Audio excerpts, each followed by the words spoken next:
give them back their rec centers, give them back the after-school program, the mentoring program, because in my community, a lot of our kids deal with so much trauma in their home and outside their home, and let's not feed them to the streets, let's take them from the streets.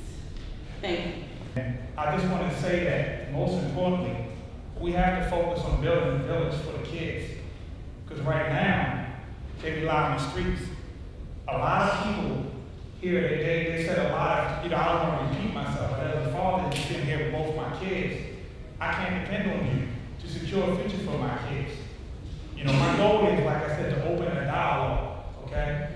And I appreciate you fighting to get this money, because the problem in our society as a whole is we don't invest in people. We don't invest in people. It's up to me to step up. And so my expectation is for you to step up. Thank you for your time. You definitely will be hearing from me. I definitely want to create an open dialogue with you. I'm also a member of my children's PTA at Woodlawn Elementary. Thank you.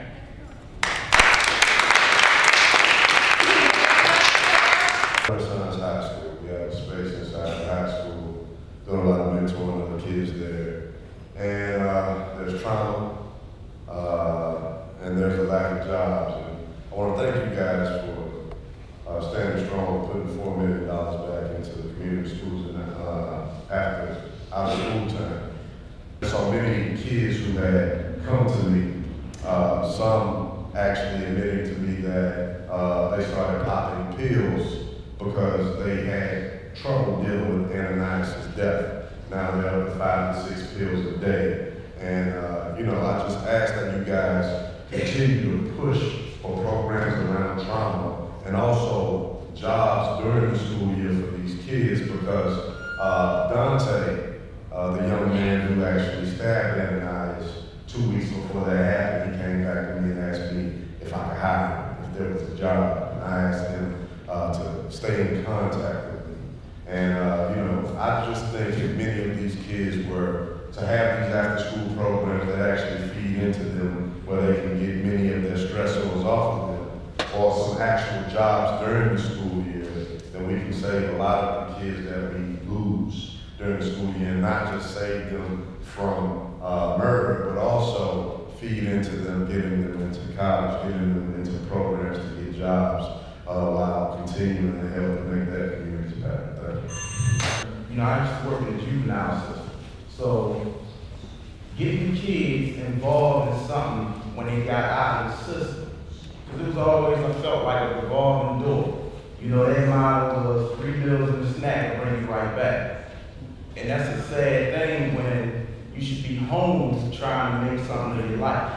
So my thing is, if there's money out there available that these kids can get from you all, we need to make sure that money gets in the right place, in the right hands, that these kids can do something with it. My main thing, I wanted to start a youth development center. But the thing is, we need everybody on one accord to stop playing politics. It's too much of that going on here in Baltimore, I feel. Me being behind the fence, I've seen a lot that was going on. To hear a kid in a counseling session say, I seen my brother get his head blown off, and his blood and his brain was on my shoulder. And you trying to counsel these kids. But when they go home, what do they have? Mom's getting high. So they need some after-school programs. They need some programs where people are trying to do something to rehabilitate them. So me coming from the community of Cherry Hill, I see our multi-purpose building, this building has been condemned for like 20 years now. And I'm thinking like, wow, what a place where it can be a youth development center. Just something that we can get some kids certified in some areas, do something with their life when they get up out of the system. It's just so much that we can do. And I just think we need to stop playing politics and, really get to the groundwork. That's all I have.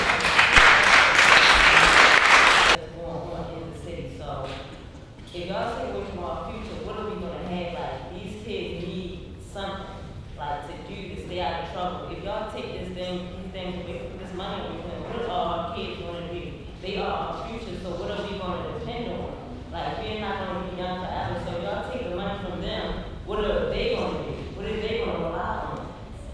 youth are our future. And without the education happening now, our young people are going to be at a disadvantage as they grow. And providing that ability for them to have an after-school program that will constantly teach them and place them in leadership over the youth that are coming up is imperative, and I thank you for your time. Thank you. What became clear to me is that the problems we face in education are not education problems. There are two big problems that persist. One is the absence of political will, and the other is poverty. I'm here tonight to thank you for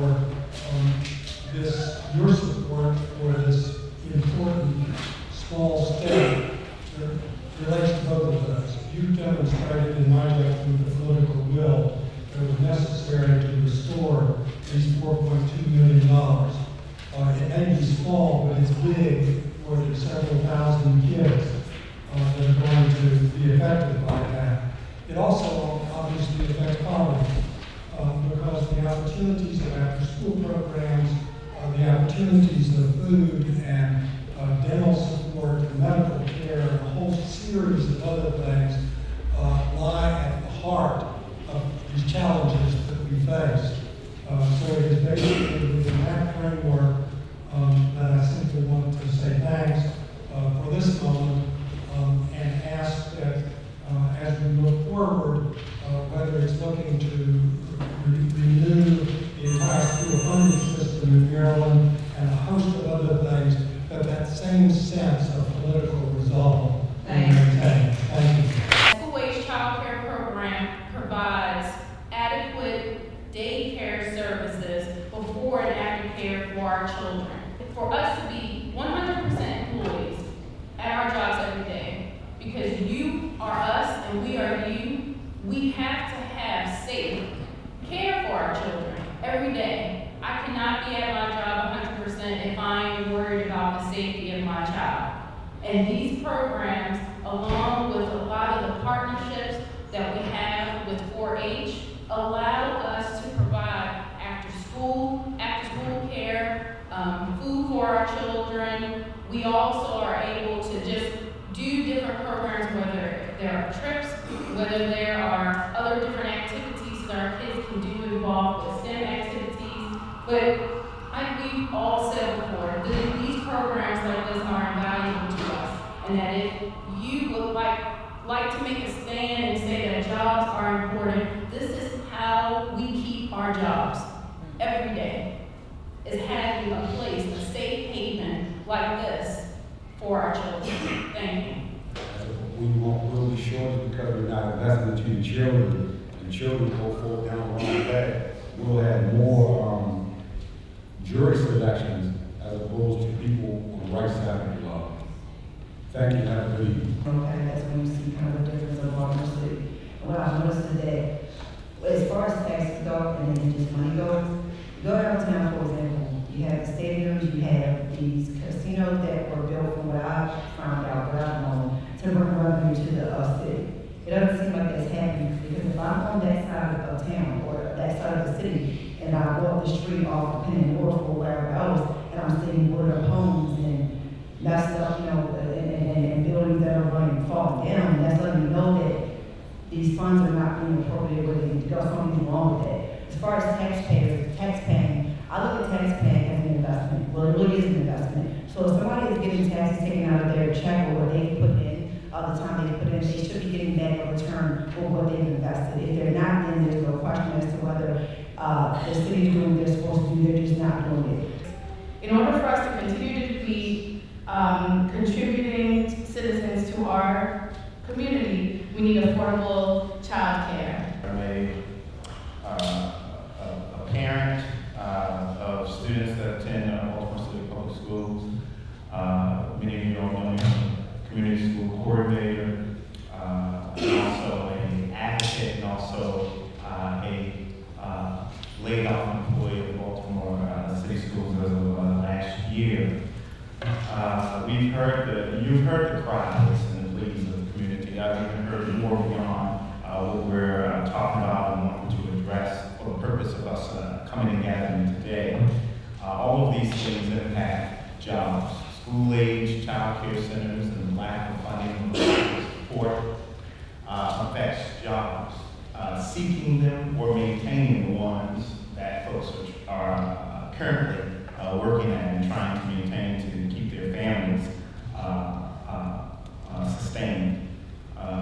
Education and school models like the community school model and strategy that affects jobs.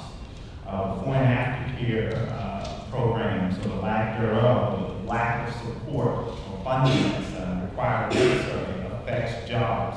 All of these things affects jobs, and many of the residents are hurting. So there's something that we need to do, and that we also need you to do for us, so that folks can sustain life for themselves, for their families, and also opportunity for their children and jobs. Thank you. Thank you.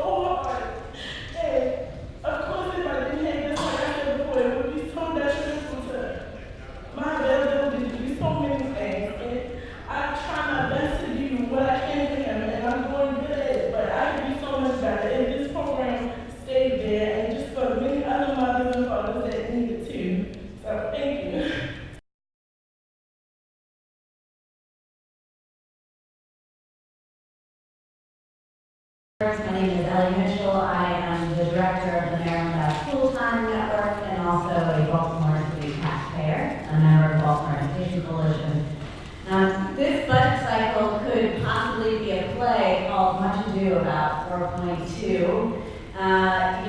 To solve this amount is not worth holding up the city budget for, but to the 3,000 marchés in our city, this is everything.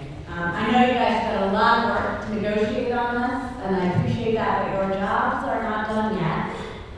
We are very concerned about the cuts that were proposed, particularly around libraries. It doesn't make sense to cut libraries, to fund after-school programs. We also are still concerned about our friends with Experience Corps and University of Maryland Extension. In fact, it would be nice if maybe sometime we could pass legislation so we never, ever, ever have to have that conversation again. Because these are treasures in our city that should just be part of the deal. And then last but not least, there are $2.8 million that are at question around the Baltimore City Public Schools budget. They can ill be afforded to not be given to them at this point. And there are technicalities, of course, about why that 2.8 isn't included in the budget this year. But the legislators' intent was $10 million over last year's investment, and we haven't reached that yet. So with that, I will just say that I know you have a lot more work to do. We appreciate the fact that you take the time to do that, and that there is, whatever we can do out here as advocates, we will raise our voices and do. Maryland, and also co-chair of the Baltimore Education Coalition. First, I want to thank you for your strong support for youth and the 4.2 million.